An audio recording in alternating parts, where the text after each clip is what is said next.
എല്ലാവർക്കും നമസ്കാരം. കർണന്റെ ദാനശീലം.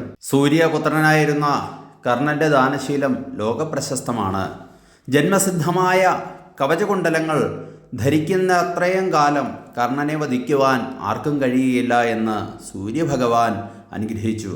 ഈ രഹസ്യം അറിഞ്ഞിരുന്ന ഇന്ദ്രൻ ഏതുവിധത്തിലും കർണനെ കവചകുണ്ടലങ്ങളിൽ നിന്ന് വേർപെടുത്തുവാൻ ആഗ്രഹിച്ചു. സ്വപുത്രനായ അർജുനന് കർണന്റെ മേൽ വിജയം ലഭിക്കണമെന്നാണ് ഇന്ദ്രന്റെ ഉദ്ദേശം. കർണന്റെ ദാനശീലം ലോകപ്രസിദ്ധവുമായിരുന്നു. അത് മുതലെടുക്കുവാൻ തന്നെ തന്ത്രശാലിയായ ഇന്ദ്രൻ തീരുമാനിച്ചു. ഇതിനായി ബ്രാഹ്മണന്റെ വേഷം ധരിച്ച് കർണന്റെ അടുക്കൽ ചെന്ന് കവചകുണ്ടലങ്ങൾ യാചിച്ചു വാങ്ങണമെന്ന് ഇന്ദ്രൻ നിശ്ചയിച്ചു. ഇന്ദ്രന്റെ നീചമായ ഈ തന്ത്രം സൂര്യഭഗവാൻ മുൻകൂട്ടി അറിഞ്ഞിരുന്നു.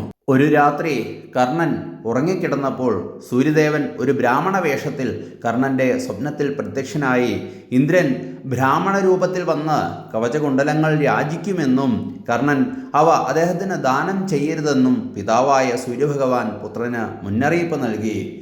പക്ഷേ എന്ത് സംഭവിച്ചാലും ദാനശീലത്തിൽ നിന്ന് താൻ വ്യതിചലിക്കുകയില്ലെന്ന് കർണൻ തറപ്പിച്ചു പറഞ്ഞു. കർണന്റെ തീരുമാനം അചഞ്ചലമാണെന്നറിഞ്ഞപ്പോൾ പിതാവായ സൂര്യദേവന് തൻ്റെ പുത്രൻ്റെ ദാനശീലത്തെ ഓർത്ത് അഭിമാനം തോന്നിയെങ്കിലും അർജുനനുമായുള്ള യുദ്ധത്തിൽ അവന് മരണം സംഭവിച്ചേക്കുമെന്നോർത്ത് അദ്ദേഹം അതിയായി ദുഃഖിക്കുകയും ചെയ്തു.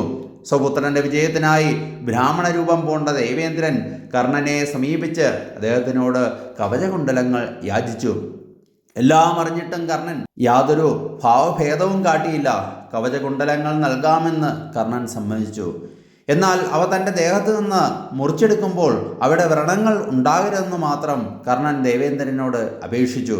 കവചകുണ്ടലങ്ങൾ നഷ്ടപ്പെടുന്നതോടെ താൻ വധിക്കപ്പെടുമെന്നറിഞ്ഞിട്ടും യാതൊരു ഭാവഭേദവും കൂടാതെ കർണൻ അവ അറുത്തെടുത്ത് ദേവേന്ദ്രന് ദാനം ചെയ്തു.